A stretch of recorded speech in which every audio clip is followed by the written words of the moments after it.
Donc, bonjour tout le monde. Nous sommes dans la joie. La Bible déclare que je suis dans la joie lorsqu'on me dit d'aller dans la maison du Seigneur. Et la maison du Seigneur, c'est sa parole. Et Dieu est dans sa parole, il est dans sa parole. Et donc, c'est une grande joie pour nous de nous retrouver pour déguster ensemble le repas du Seigneur. Il faut bien avoir à l'esprit. Je disais à quelqu'un aujourd'hui que nous menons un véritable combat contre l'ignorance. Et la plupart des choses que nous avons eu l'habitude de faire et que la plupart d'entre nous, les enfants de Dieu, continuent à faire, que ce soit dans les églises locales ou dans les lieux chrétiens ou dans leur maison, relève de l'égarement et des faussetés. Par exemple, nous nous retrouvons là pour poursuivre nos cours et débuter un nouveau chapitre. Dans les habitudes dites chrétiennes, le cours, c'est le cours.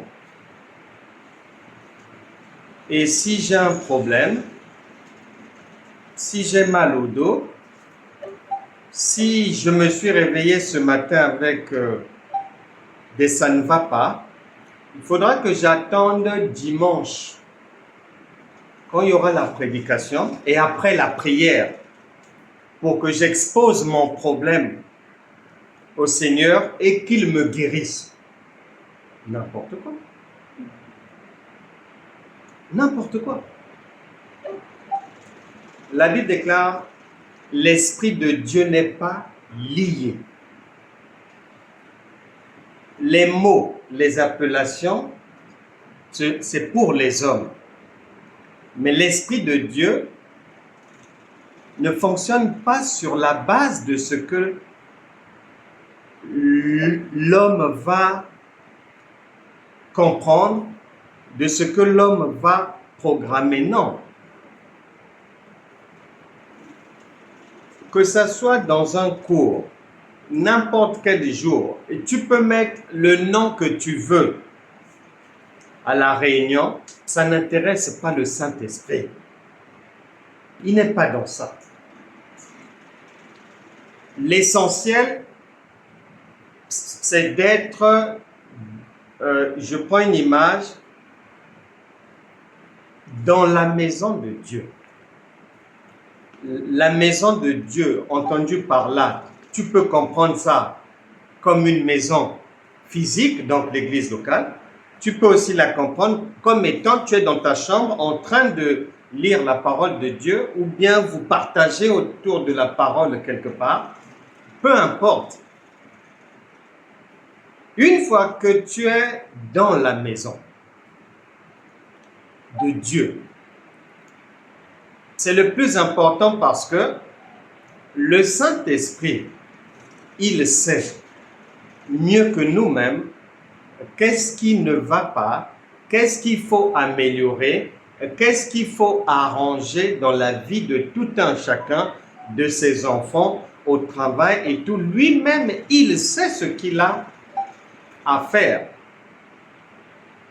Donc, nous devons cesser avec cette habitude chrétienne de réduire Dieu à un homme, de réduire Dieu au niveau d'un cafard, de lui donner des ordres. Je prends un autre exemple. Dans les programmes chrétiens, il y a jeudi, prière pour les malades. Vendredi, ça sera, on va prier pour les enfants. Dimanche, on va chasser les démons. Le lundi d'après, on va prier pour toutes les femmes qui n'arrivent pas à se marier. Donc, il y a des programmes comme ça chez les chrétiens qui sont contraires à la parole de Dieu. Puisque la Bible dit que tu ne peux pas attacher l'Esprit de Dieu quelque part ou lui imposer quelque chose. Ce n'est pas vrai. Donc, voici ce qu'on faisait. On faisait nos programmes. Mercredi, la guérison. Et on prie pour la guérison. Ah, voilà. On chasse le diabète. On chasse les douleurs au tibia, aux jambes, ceci, cela. On prie, on prie, on prie. En fait, en même temps qu'on fait ça, on est en train de dire au Saint-Esprit, non, si tu veux agir, ici c'est la maladie. Les problèmes d'argent, les problèmes des enfants, tu attends vendredi, tu attends dimanche. On a déjà fait un programme pour ça, tu nous attends là-bas. Ou ici, là, c'est le corps humain, ce sont les maladies. C'est ce que les chrétiens font. Oh, ça ne cadre pas avec la parole. Puisque la Bible déclare que la parole est comme l'enfant dans le ventre d'une femme enceinte. Elle-même, elle ne sait pas ce qui se passe là-bas. Comment ça se fait? Mais elle sait seulement que il y a de la vie au-dedans de moi. La parole, la Bible précise encore que c'est comme le vent. Tu ne sais pas d'où il vient ni où il va aller, mais tu sais que c'est le vent. Donc c'est pour dire, ne t'occupe plus de l'appellation de ce que nous faisons. À partir du moment où nous rentrons dans la parole et que nous sommes autour du repas du Seigneur, eh bien, peu importe les difficultés, les problèmes, les ça ne va pas, les maladies, les soucis, ne t'inquiète pas, ça sera réglé par la puissance du Saint-Esprit. Et sors de ces histoires où tu donnes des ordres au Saint-Esprit d'attendre mardi prochain pour venir t'aider à résoudre le problème que tu as au travail parce que mardi, il y a un programme de prière pour les problèmes au boulot. Il faut arrêter avec ça. Il ne t'écoutera jamais et il ne t'a jamais écouté pour ça.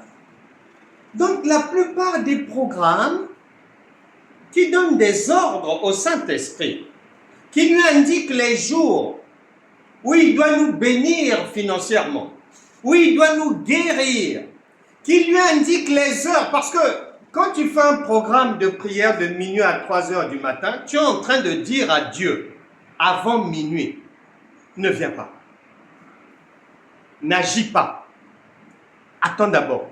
Nous, on commence à minuit. À partir de minuit, tu peux maintenant agir.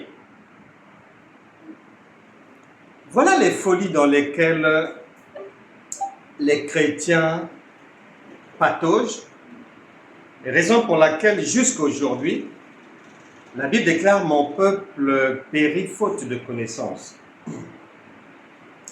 Donc, nous débutons le chapitre 3 intitulé « La vie éternelle ». Je dis ces choses pourquoi? Parce que au fur et à mesure qu'on va avancer, tu vas te rendre compte que l'expression « la vie éternelle », tout ce que tu en avais entendu parler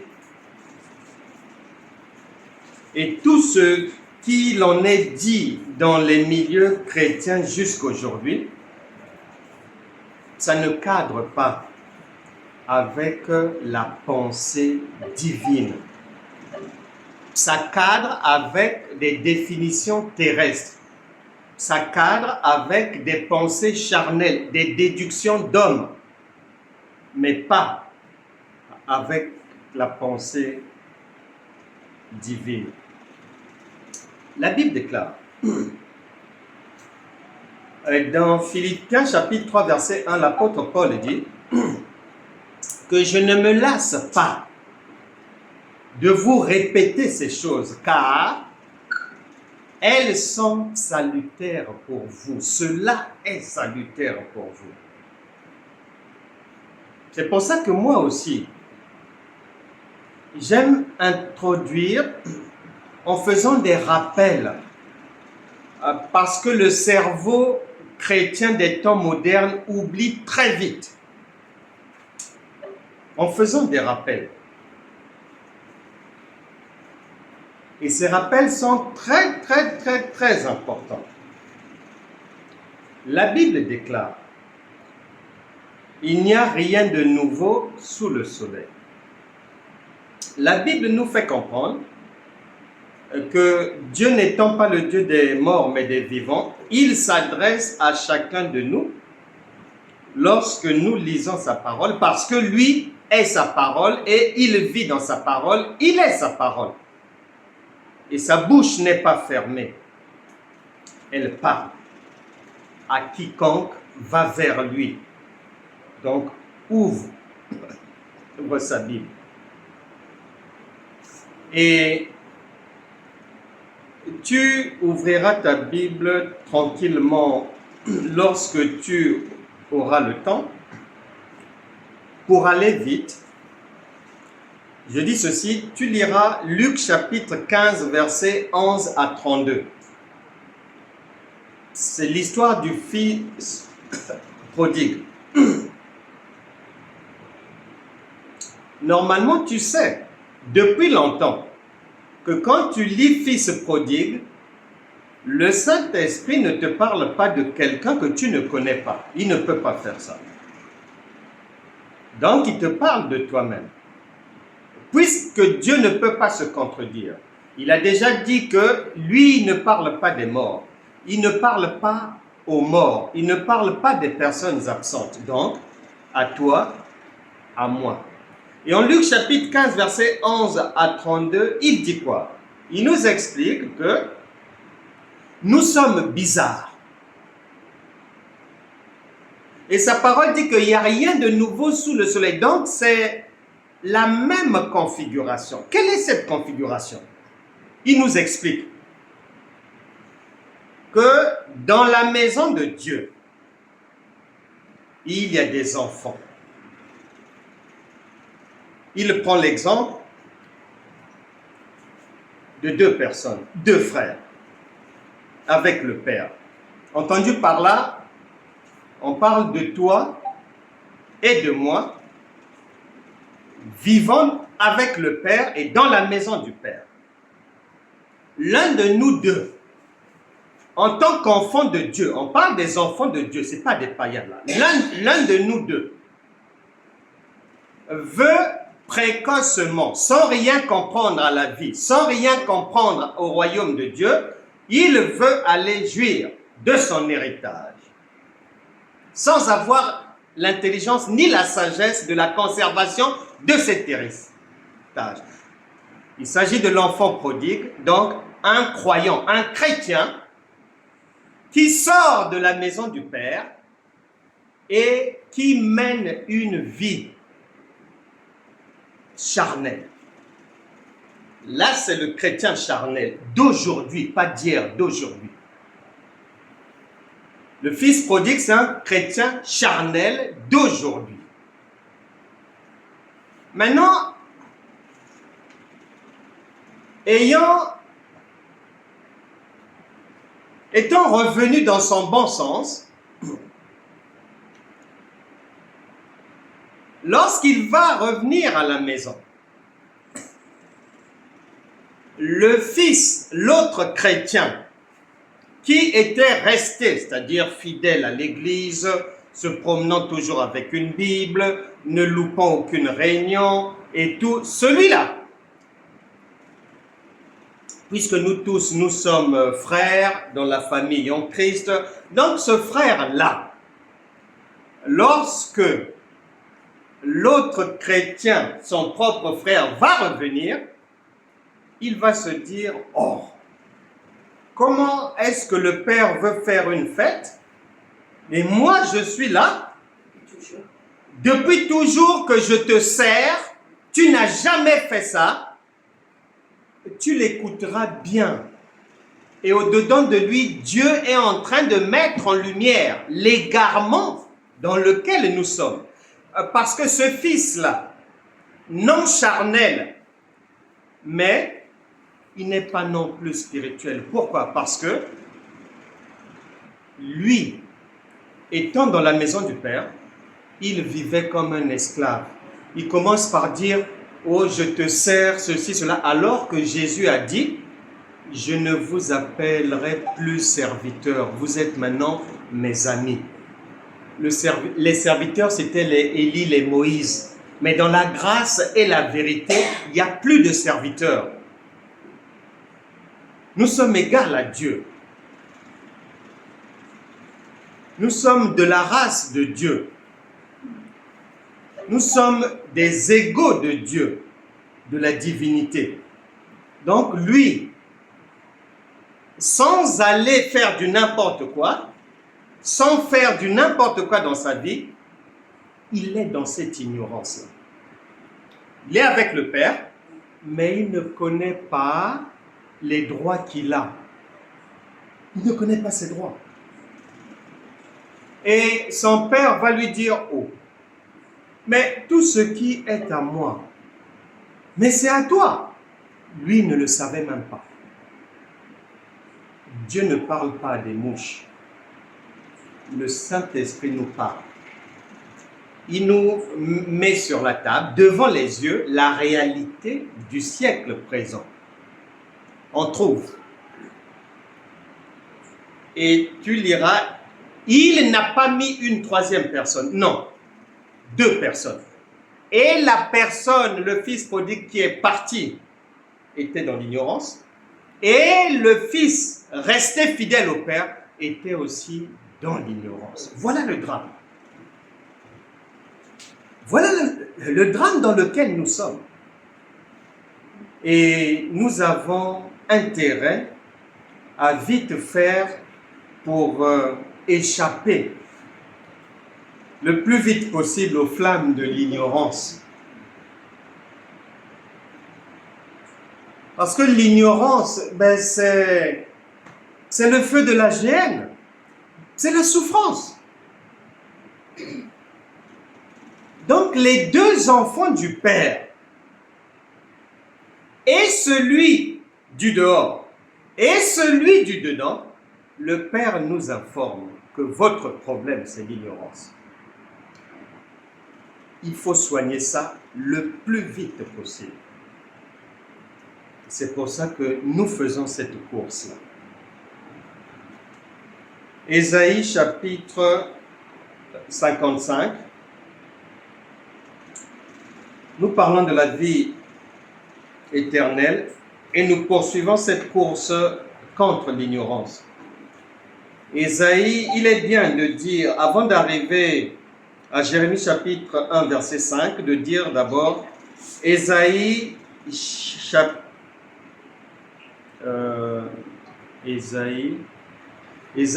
55.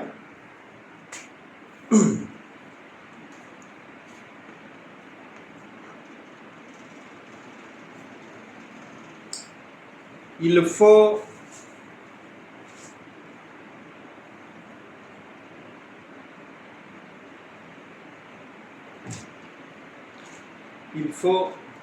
non, ça ne tient pas, pardon. C'est éteint.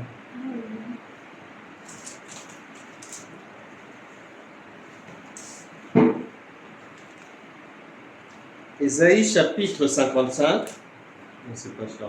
Ouais.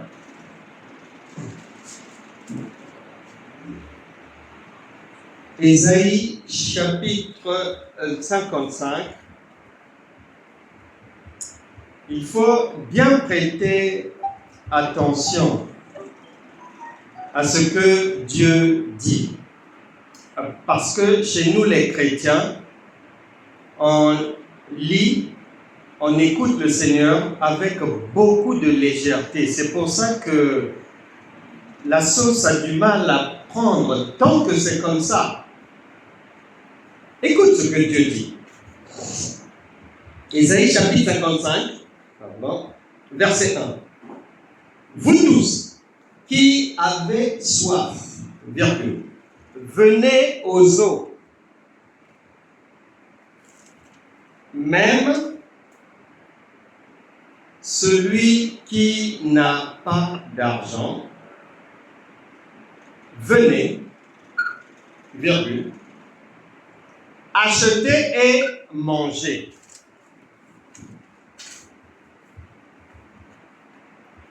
Je relis. Vous tous qui avez soif, venez aux eaux. Même celui qui n'a pas d'argent, venez, virgule, achetez et mangez, virgule. Venez acheter du vin et du lait sans argent, sans rien payer. La question, mais si c'est sans argent, donc on ne peut pas acheter. Si c'est sans argent, donc c'est gratuit, mais pourquoi on parle d'achat encore? Est-ce que le Saint-Esprit peut se tromper? Non! Le verbe acheter, normalement, chez nous les hommes, n'a pas sa place là. Puisqu'on nous dit que c'est gratuit. Donc, si c'est gratuit, le verbe acheter n'a plus sa place ici. Il doit disparaître. Or, Dieu ne peut pas se tromper.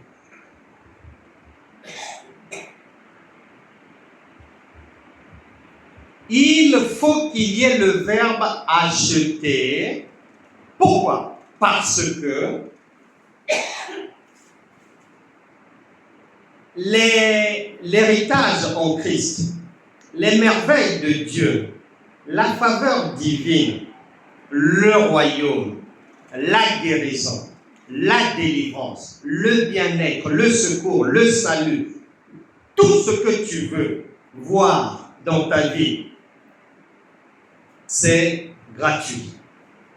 Cependant,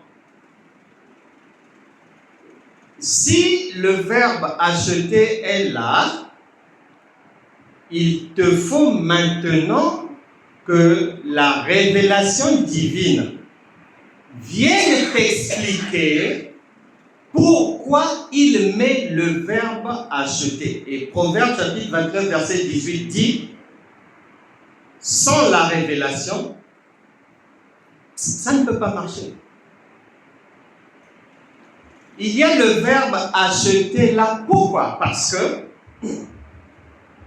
dans la pensée de Dieu, et Dieu ne peut pas se tromper, l'argent, c'est ton intelligence, c'est ta connaissance. C'est pour ça que quand le pain de vie est donné, tu vas en être bénéficiaire en fonction de ta capacité à comprendre, pas ce que l'homme dit, mais ce que la pensée de Dieu dit. Et cette capacité à comprendre Dieu va dépendre, indiquer le degré de ta richesse. Donc, il faut savoir que dans la pensée de Dieu, on donne la parole. Il dit, venez prendre gratuitement. Mais il précise que tu vas acheter. Maintenant, l'argent, c'est quoi? L'argent, c'est ta capacité à comprendre Dieu. Voilà, c'est ça ton argent. C'est ça ta richesse. C'est pour ça que nous devons faire très attention parce que une large majorité d'enfants de Dieu demeurent dans des problèmes parce que leur compréhension de Dieu est terrestre. Donc, ce n'est pas la bonne. Raison pour laquelle tu feras attention. Dans Matthieu chapitre 10, verset 7, il dit, vous allez, ceci, cela, je vous envoie. Après, il vient dire, ressuscitez les morts, guérissez les lépreux, ceci, cela et tout. Vous avez reçu gratuitement. Or, si tu comprends ça dans le langage terrestre, avec les définitions des mots donnés par le dictionnaire, tu n'as pas compris ce que Dieu veut dire par là.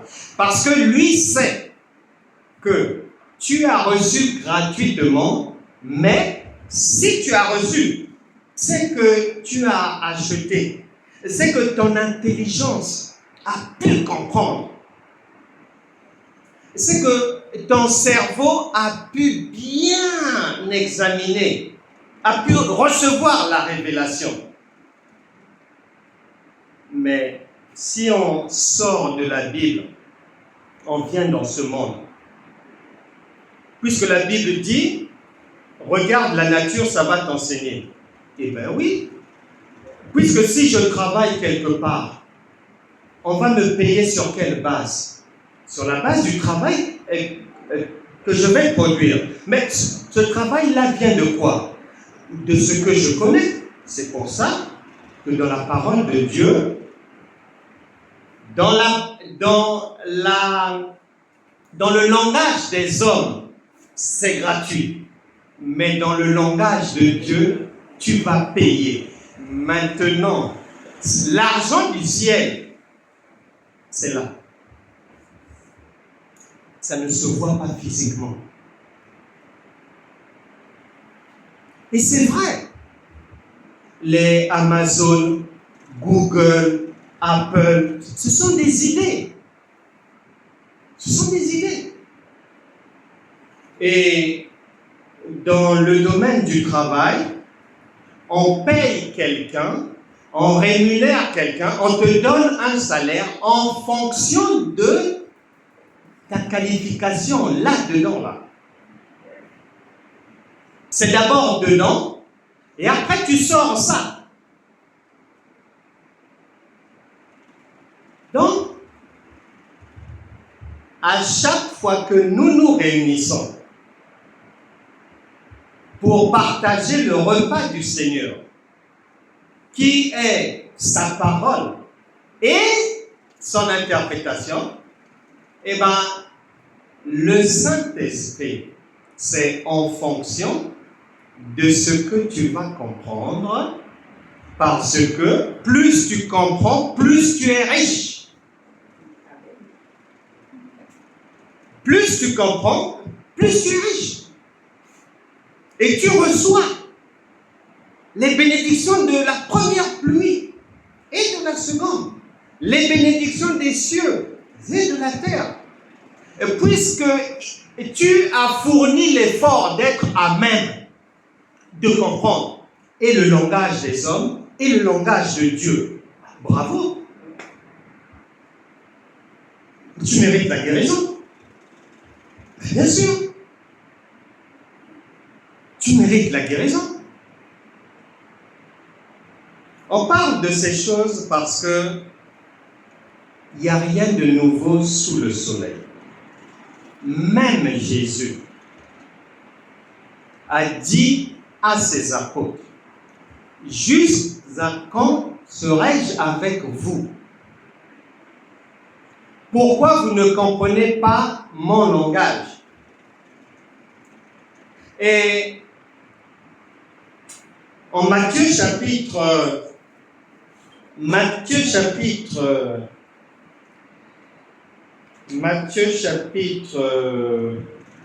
13, il est dit ceci.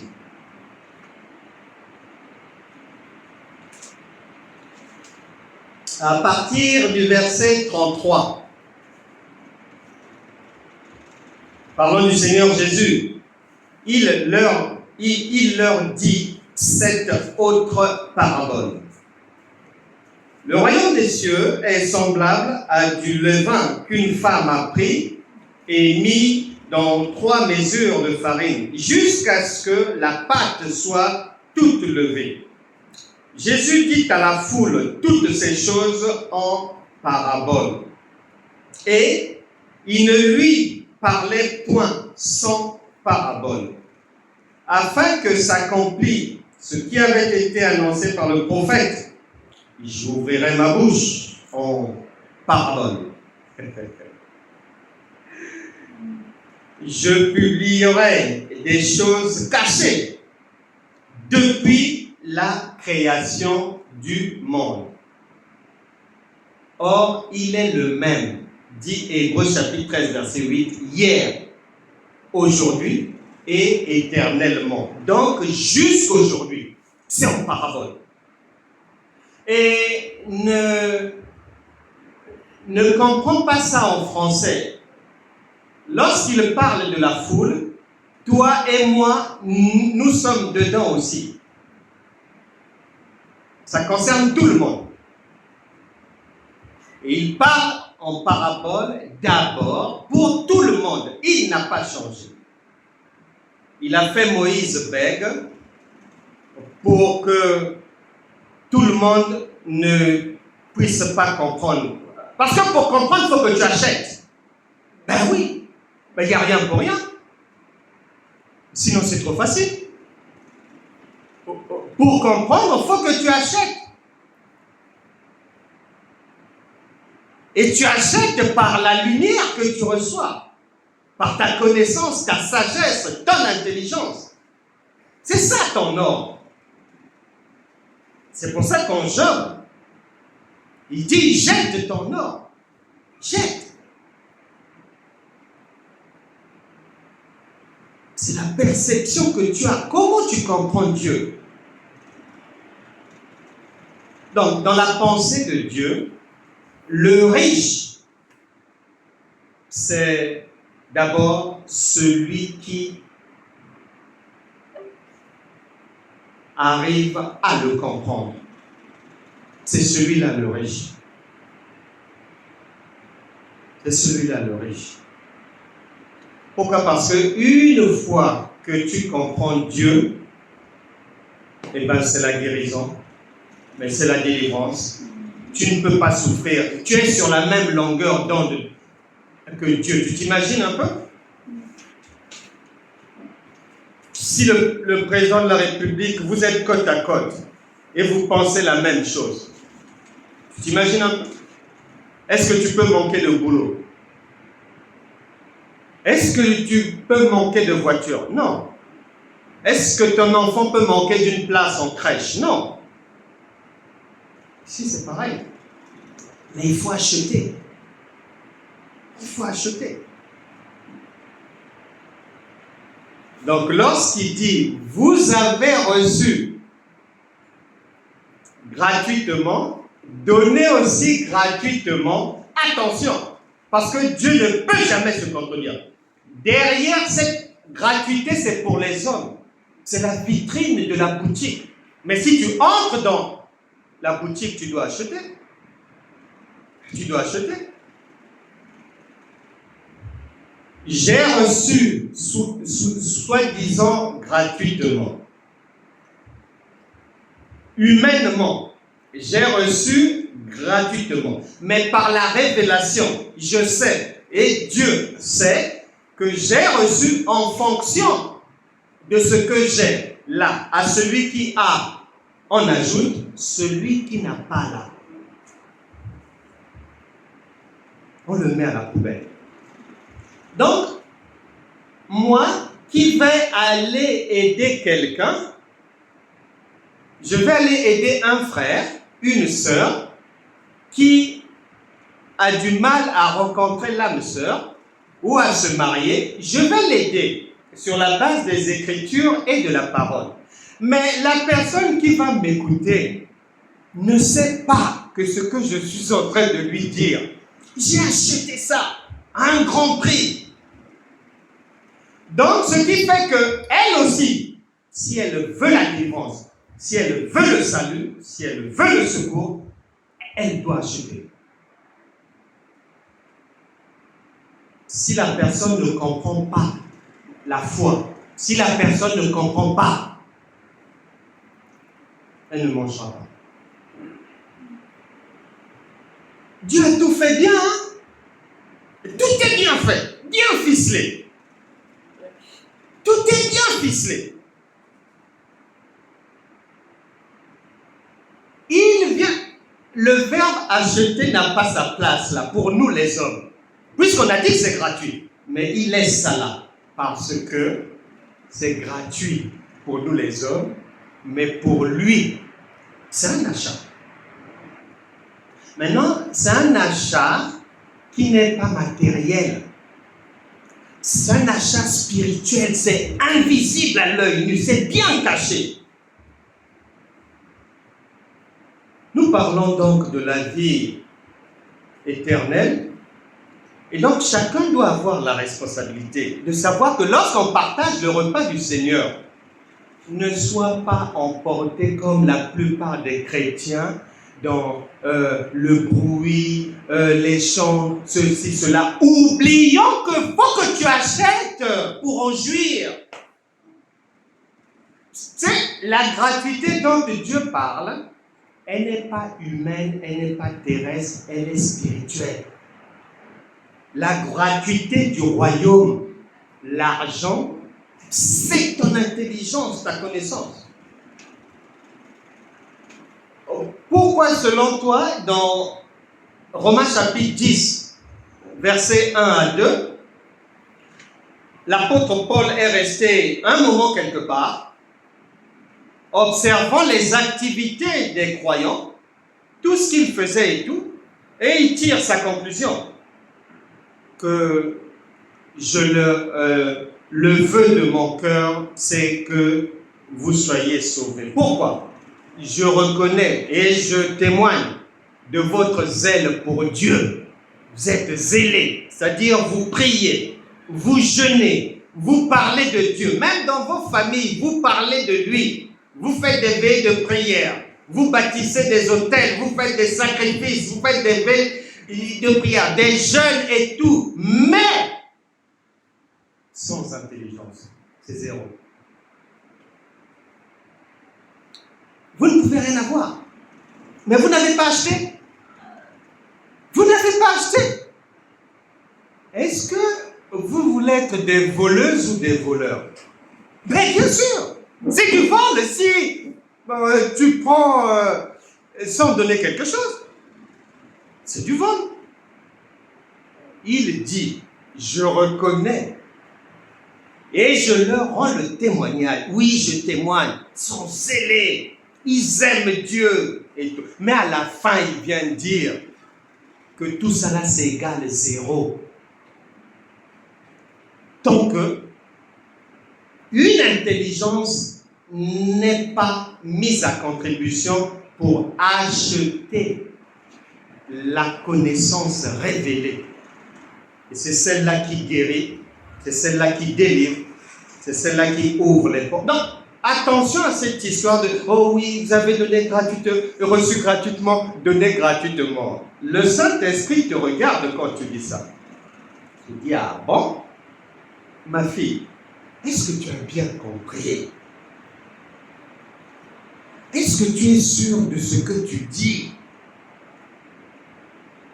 Et quand c'est comme ça, il sait que la personne qui dit ça n'a pas compris. Parce qu'on est dans le royaume de Dieu. Et souvent, le réflexe que le chrétien a, c'est de tout ramener à la terre, à l'homme. Ça ne marche pas comme ça. Nous parlons de la vie éternelle. Et ces choses sont essentielles à savoir. Que la richesse commence par ce que tu connais, le niveau de ce que tu connais. Parce que ton degré de connaissance va te permettre d'acquérir facilement ce que tu veux. La vie éternelle, nous avons notre texte.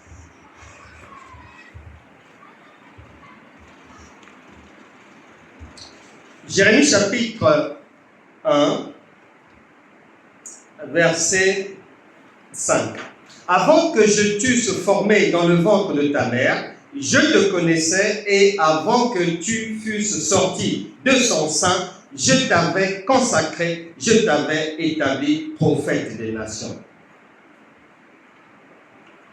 Je crois que tout chrétien,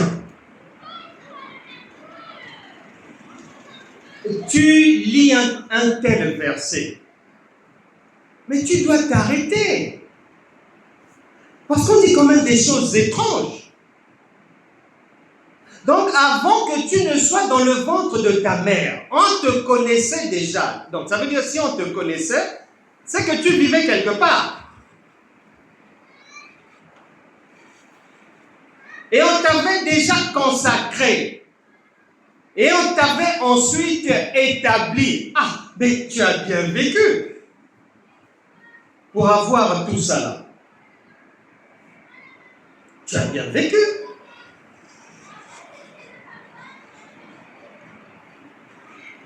La vie éternelle dans la pensée de Dieu,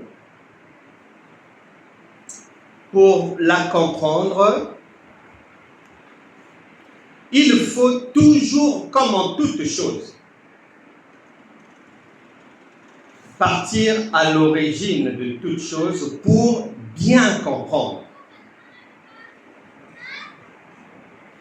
La Bible déclare, Jérémie nous apprend donc que avant qu'un être humain ne soit dans le ventre de sa mère, elle existait avant le ventre de maman. Donc en fait, la personne vient d'une vie pour entrer dans une autre vie. Oui ou non? Si on dit qu'on te connaissait avant d'être dans le ventre de maman, mais c'est que tu menais une vie quelque part déjà. Tu vivais dans un certain monde quelque part. Et dans le ventre de maman, en fait, c'est le lieu de passage pour toi. C'est la porte pour passer du monde d'où tu viens au monde actuel. Lisons un témoin, 1 Pierre, chapitre 1. 1 Pierre, chapitre 1.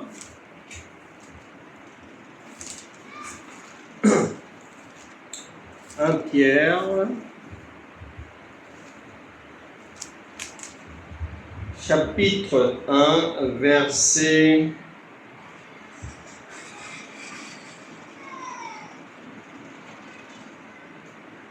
18. Sachant que ce n'est pas par des choses périssables, par de l'argent ou de l'or, que vous avez été rachetés de la vaine manière de vivre que vous aviez hérité de vos pères, mais, par le sang précieux de Christ, comme d'un agneau sans défaut et sans tache, prédestiné avant la fondation du monde et manifesté à la fin des temps à cause de vous. Donc, l'agneau immolé, c'est un spectacle qui avait été conçu, le Seigneur dit, avant La fondation du monde. Or, c'est avant la fondation du monde, nous sommes en train de comprendre que tu y étais. J'y étais aussi, avant de passer par le ventre de maman. Ça ne s'arrête pas là. Prenons Romains.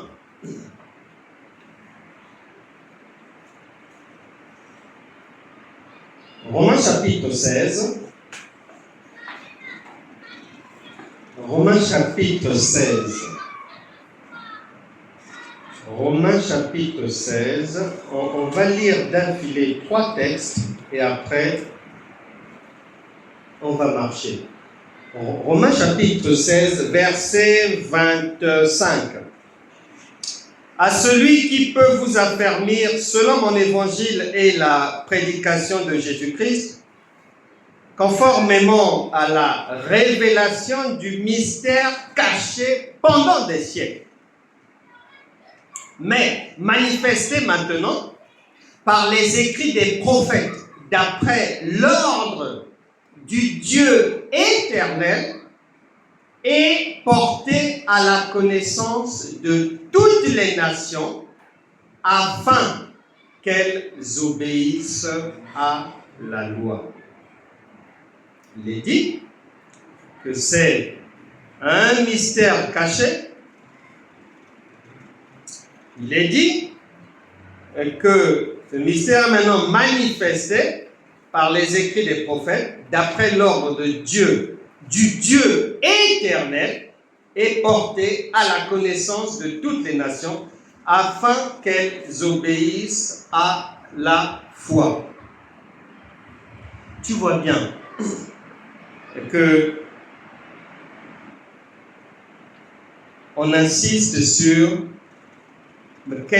la révélation, sur un mystère caché, sur quelque chose qui doit maintenant se manifester. Et qui doit se manifester par quoi? Par la foi. Et fais attention, quand tu lis la foi, ne tente pas de mettre un autre mot. Tu vas perdre ton temps. La foi, c'est la foi. Le jeûne, c'est le jeûne. La prière, c'est la prière.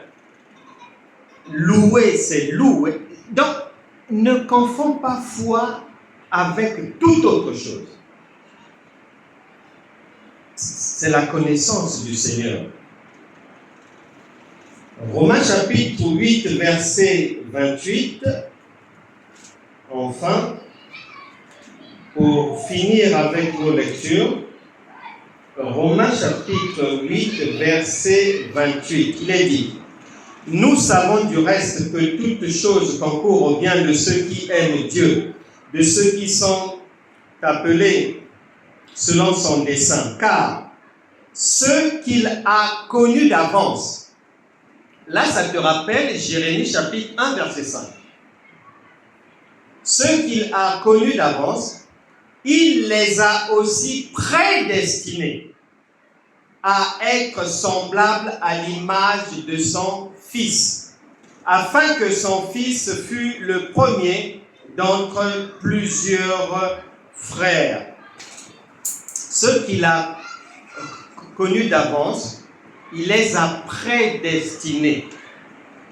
Ils avaient été prévus. Et ça rejoint ce que le Seigneur dit dans Jérémie, qu'il te connaissait, il t'avait consacré, il t'a établi dans tes droits, avant que tu n'arrives dans le ventre de maman. Ce que chacun doit bien savoir, la Bible nous fait comprendre que nous venons de quelque part. Nous ne sommes pas tombés d'un arbre, non. Hébreux chapitre 11, verset 13, que nous sommes étrangers et voyageurs dans ce monde. Étranger. Un étranger, donc, il est en dehors de son pays. Et notre pays, c'est d'où nous venons. C'est l'éternité. Et nous voyageons ici sur terre, étrangers, c'est-à-dire quelqu'un qui vient de quelque part, et cette personne est en voyage, ça veut dire qu'elle finira par rentrer à la maison. Elle finira par rejoindre son pays. Et c'est le chemin de l'homme sur cette terre, venu de quelque part, en pèlerinage, voyage, pour ensuite repartir d'où il est venu. Maintenant, combien savent qu'ils viennent de quelque part? Combien d'enfants de Dieu savent qu'ils viennent de quelque part? Ils sont combien? Parce que, généralement, dans la marche chrétienne, ça commence au baptême. Baptême, le salut, et après, on te dit de commencer à chasser les démons parce que Satan rôde. Il ne faut pas qu'il te marche sur les orteils, qu'il t'arrache 2 ou 3 cheveux. Il faut le chasser, il faut jeûner, et ainsi va la vie. Mais c'est ne pas bien comprendre Dieu, parce que la manière dont le Seigneur a fait les choses, eh bien, on cherche toujours, si on veut comprendre le présent et le futur, on doit chercher à comprendre le passé, obligatoirement. Obligatoirement. Si tu souffres de certaines maladies, le médecin te demandera obligatoirement: est-ce qu'il y a quelqu'un dans ta famille qui a déjà souffert de ça? Il va poser des questions. Parce que dans ton passé, ce qu'il va découvrir là-bas va lui permettre de facilement comprendre ce qui t'arrive. Et partout sur terre, c'est pareil. Au tribunal, quand on juge quelqu'un, on ne va pas le condamner directement comme ça, non. On va d'abord chercher à savoir, il vient d'où, de quelle famille, comment, est-ce qu'il boit, est-ce qu'il fume, est-ce qu'il se drogue, depuis quand, il a grandi dans quelle famille et tout. Est-ce que son père est mort, à quel âge, est-ce que, parce que le passé va permettre d'avoir une meilleure compréhension des choses. Mais en général, le chrétien, il ne fait pas ça. Dès qu'il devient enfant de Dieu, il monte sur la moto et il fonce. Très dangereux. Très, très dangereux. Nous venons de l'éternité. Nous venons de l'éternité. Ce qui veut dire que si tu veux comprendre cette éternité-là, eh bien, tu es obligé de repartir au point de départ. Genèse chapitre 1, versets 1 à 5.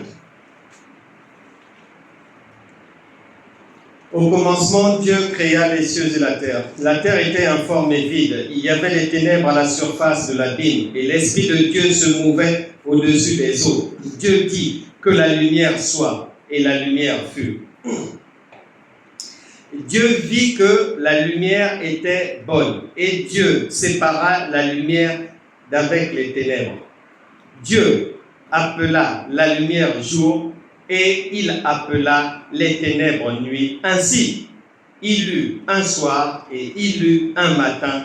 Ce fut le premier jour. La Bible déclare, Dieu fait toujours une nouvelle chose. C'est-à-dire que c'est une impossibilité.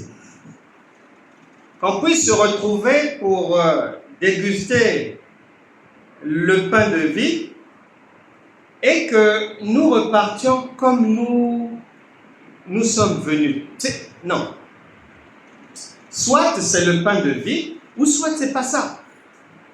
C'est autre chose. Ici, tu remarqueras, au verset 1, il dit, Dieu créa les cieux, la terre et tout.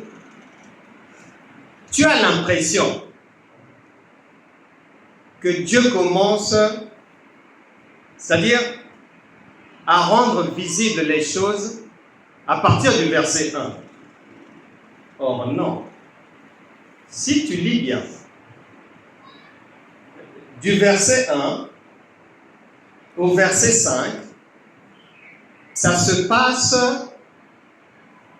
dans le spirituel. C'est-à-dire comme dans ton cerveau. C'est pas visible à l'œil nu. Pourquoi? Parce que le Saint-Esprit te fera comprendre que quand tu vas arriver au verset 5, il est dit, Dieu appela la lumière jour et il appela les ténèbres nuit. Ainsi, il eut un soir et il eut un matin. Ce fut le premier jour. C'est-à-dire que c'est à partir de là que le temps a commencé. Puisque pour qu'on considère que nous sommes dans le temps, il faut le jour, il faut la nuit. Donc,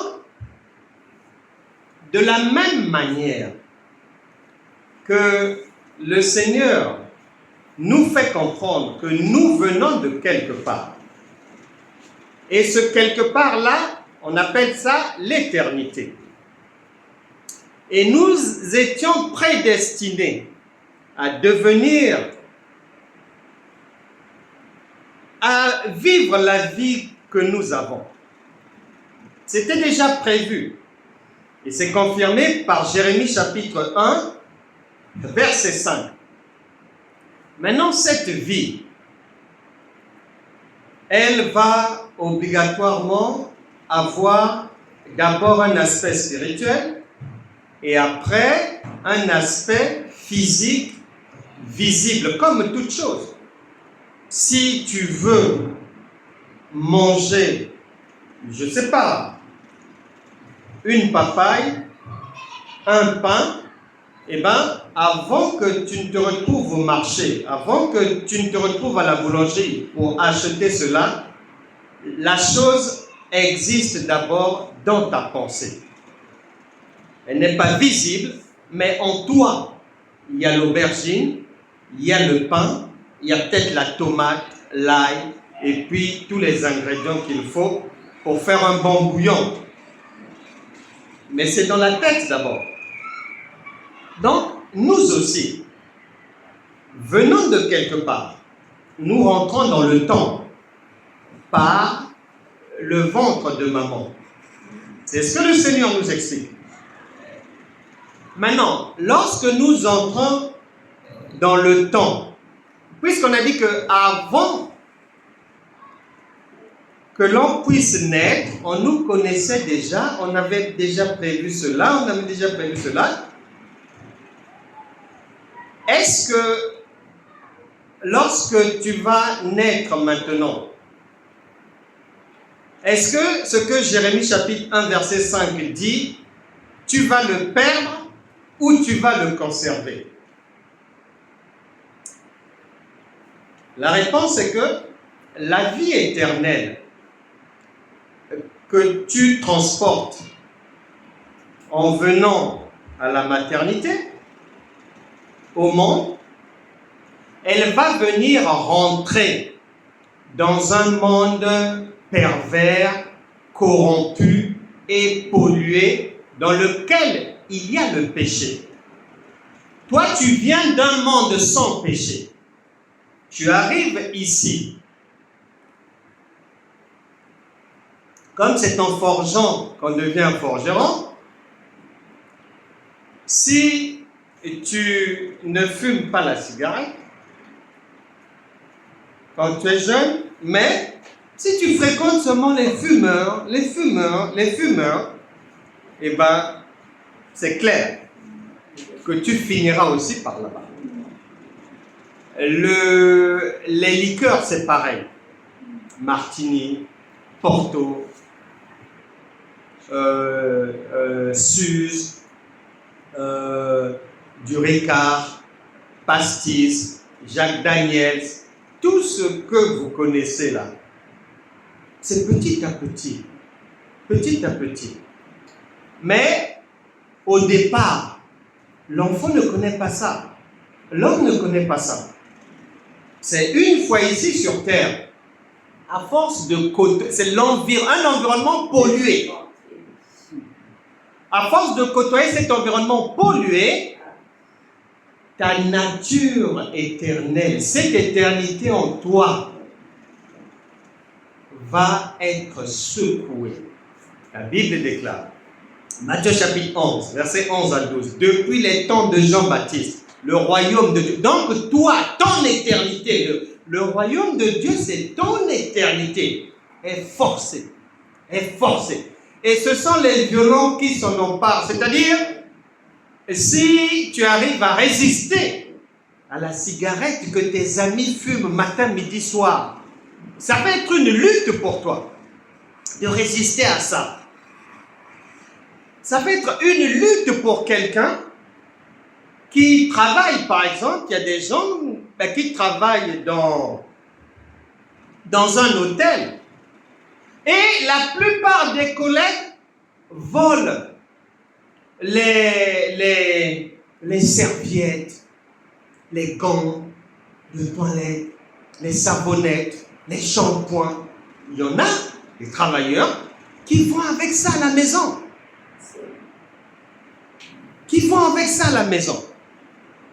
Et toi, on t'embauche, tu arrives là, dans un tel environnement. Tu ne connais pas ça.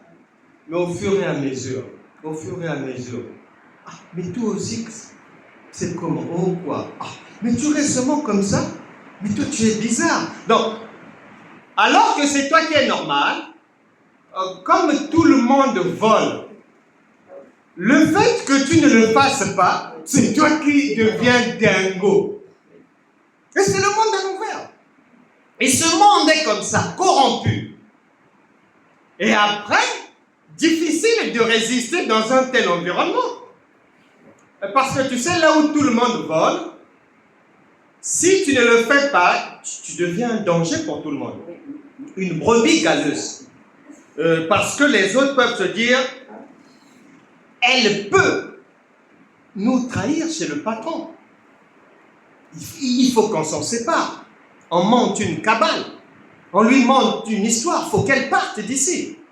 Et ils vont tout faire pour que tu quittes ce travail. Parce que tu ne veux pas te conformer au siècle présent. Maintenant,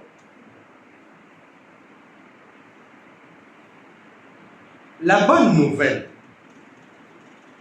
est que tout le monde ne va pas se conformer au siècle présent. Mais, attention, peut-être que quelqu'un va résister et ne pas voler les affaires du boulot, mais le monsieur est adultère. Donc, d'une manière ou d'une autre, il est tombé dans la corruption de ce monde. Tu vas trouver quelqu'un, il ne vole pas au travail, il ne ment pas à sa femme, il est gentil, mais tous les jours, 3 litres d'alcool et 3 paquets de cigarettes. C'est une corruption. La vie éternelle en lui prend un coup. Il la perd. Il l'éteint. Donc, il va y avoir des gens d'une manière ou d'une autre. Cette vie éternelle va être diluée dans les tempêtes de cette vie. Tu peux trouver quelqu'un, il ne vole pas, il ne trompe pas, il ne ment pas, il ne fait pas ceci, cela et tout, mais rancune tenace, vengeance vraiment debout, ne pardonne pas, surtout pas une femme, laisse pas passer, rancune tenace. Mais comme c'est au-dedans, on ne voit pas ça. Mais c'est une pollution, c'est une lèpre. Été corrompu. Donc, il va y avoir deux types de personnes. Des gens qui, c'est-à-dire corps, cœur, âme, esprit, complètement noyés dans la pollution du siècle présent, et ils ont totalement éteint leur éternité. Et le deuxième groupe, ce sont les gens qui, ils ne sont pas dans le Seigneur aussi, mais ils se battent pour bien se conduire. C'est-à-dire, ils se battent pour avoir une bonne conscience. Ils se battent. Des fois, lundi, quand il fait le bilan de la journée, nickel, il ne s'est pas fâché, il n'a pas injurié, il n'a pas volé, il n'a pas craché, il n'a pas. Mais mardi matin, en allant au travail, comme il part en retard, obligé, il brûle un feu rouge, il dépasse 2 à 3 vitesses de radar, et donc il se bat comme ça dans la vie pour que sa barque reste stable. Mais que ce soit l'un ou l'autre, ils ont des problèmes dans ce monde. Une fois que tu deviens maintenant enfant de Dieu, 2 Corinthiens chapitre 5 verset 17, Romains chapitre 10 verset 9 à 10, une fois que tu deviens une nouvelle créature, en fait, ces nouvelles créatures aux yeux des hommes, mais pas aux yeux du Saint-Esprit. Parce que aux yeux du Saint-Esprit, c'est comme si tu étais dans les ténèbres, dans l'obscurité, et une fois que tu reconnais le Seigneur comme ton Seigneur et Sauveur, eh bien, on appuie sur l'interrupteur et tu te retrouves encore dans la lumière. Or, la lumière, c'est la vie éternelle. C'est cette vie-là qui fait de toi l'égal de Dieu, qui fait de toi enfant de Dieu, qui fait de toi fils du Dieu très haut, qui fait de toi une personne parmi les gens de la maison de Dieu. Éphésiens chapitre 2, verset 19, qui fait de toi une habitation de Dieu en esprit. Qui fait de toi, Jean chapitre 10, verset 34, j'avais dit, vous êtes des dieux. Donc, chacun doit bien avoir à l'esprit que cette histoire de devenir enfant de Dieu, ce n'est ni plus ni moins que d'être reconnecté avec sa prédestination et de continuer à vivre la vie divine, la vie éternelle. Si tu reçois le Seigneur, Hébreux chapitre 7, verset 22, Hébreux chapitre 7, et on va finir par là, verset 22, Hébreux chapitre 7,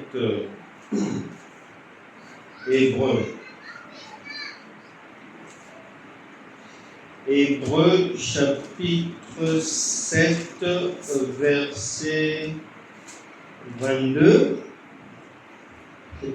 dit ceci: Jésus est par cela même le garant d'une alliance plus excellente. Point. De plus, il y a eu des sacrificateurs en grand nombre, virgule, parce que la mort les empêchait d'être permanents. Mais lui, en parlant de Jésus, parce qu'il demeure éternellement, virgule, possède un sacerdoce qui n'est pas transmissible. Donc, comme il demeure éternellement, ça veut dire que lorsque je le reçois dans ma vie comme mon Seigneur et Sauveur, je suis reconnecté avec ma vie d'avant que je ne me retrouve dans le ventre de ma mère et que j'en sorte. Je suis reconnecté avec cette vie-là. Et lorsque le Seigneur dit en Jean chapitre 14, verset 24, 25, 26, verset 26, que le consolateur, l'esprit de vérité, lorsqu'il viendra, il vous enseignera et il vous rappellera des choses. Mais le rappel, on rappelle à quelqu'un quelque chose qu'on lui avait déjà dit. On rappelle à quelqu'un des choses qu'il connaît déjà. Et pour nous, enfants de Dieu, le rappel est très simple, puisque lorsque je vais me reconnecter avec le Saint-Esprit, parce que le Saint-Esprit en toi, en moi, veut dire continuité de notre vie éternelle, dans l'éternité. Et il va nous rappeler quoi? Il va nous rappeler ceci. Attention, est-ce que dans ton pays d'origine, puisque tu es étranger et voyageur, est-ce que les gens fument dans l'éternité? Réponse, non. Lorsque tu veux injurier ton patron au boulot, le Saint-Esprit te pose la question. Dans notre pays, l'éternité, d'où nous venons, est-ce que là-bas on injurie les patrons? Réponse, non. Donc ça devient très simple.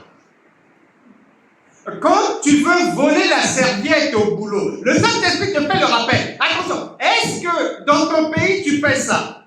Non. Est-ce que dans ton pays on fume? Non. Est-ce que dans ton pays, avant d'aller au travail, on finit 1 litre d'alcool? Non. Donc, à partir de là, la Bible peut dire quiconque est né de Dieu, il ne pêche pas. Pourquoi? Parce qu'il est reconnecté avec sa vraie nature d'origine. Et cette nature-là, il n'y a pas de péché dedans. Il suffit seulement à l'enfant de Dieu d'avoir cette petite... C'est-à-dire d'acheter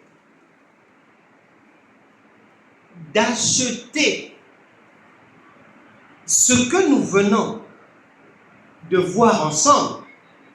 Et ça va lui permettre de se souvenir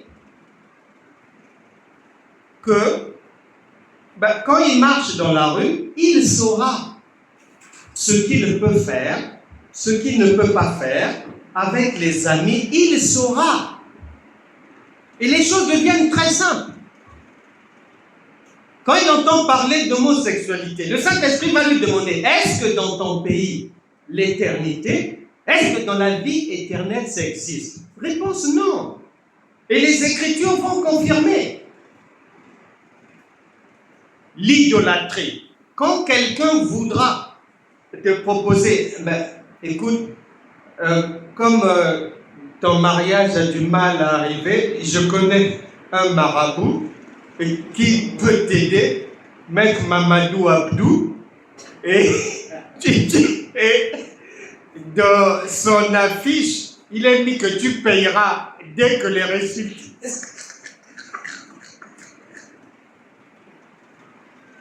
Et le Saint-Esprit va te poser la question, Est-ce que dans l'éternité, d'où tu viens, il y a Mamadou Abdou?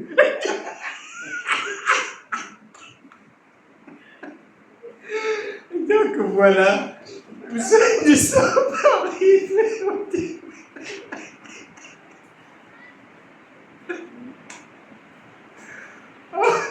Non, on en rigole, mais c'est la réalité de la vie, c'est la réalité des choses.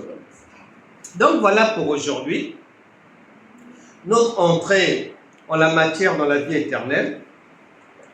Nous avons vu la prédestination de chacun, nous avons vu la continuité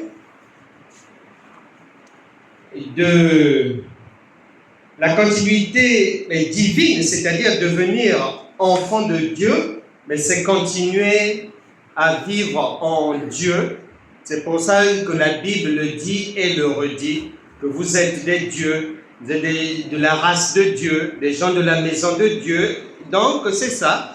Et lui qui est l'éternité, lorsqu'il vient au-dedans de chacun de nous, nous sommes reconnectés et tout ce qui était pollution de ce monde, tout ce qui nous avait assombri, les ténèbres et tout, mais cette lumière-là qui est le Seigneur, qui est le Saint-Esprit, qui est le pain de vie, qui est l'éternité, nettoie la vie et nous devenons réellement de nouvelles créatures et la nature du péché n'est plus sur notre route. Donc chacun doit bien le savoir que la vie éternelle dont le Saint-Esprit parle, il dit mon peuple périt faute de connaissance. Mon peuple périt faute de connaissance veut aussi dire, dans le langage de Dieu, mon peuple périt faute de pauvreté, parce que dans la révélation divine, le pauvre, c'est celui qui ne connaît pas. Et celui qui connaît est riche, c'est lui le riche.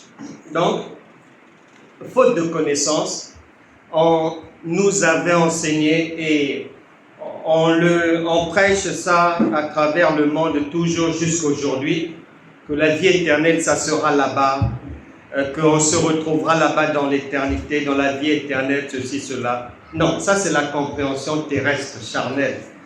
Et l'éternité, la Bible dit, Jésus, il est éternel, il ne meurt jamais. Donc, s'il vient dans ta vie, mais il ne laisse pas l'éternité à la porte. Il vient avec sa nature éternelle et ça continue. Donc, il n'y a pas une histoire à attendre là-bas, l'éternité, qu'on meurt d'abord. Non. Dieu n'est pas un plaisantin, c'est un Dieu du présent. Que le Saint-Esprit vous bénisse vraiment. C'était toute une joie d'avoir partagé le repas du Seigneur ensemble et surtout que je sais maintenant que nous sommes tous riches. Amen. Amen. Voilà.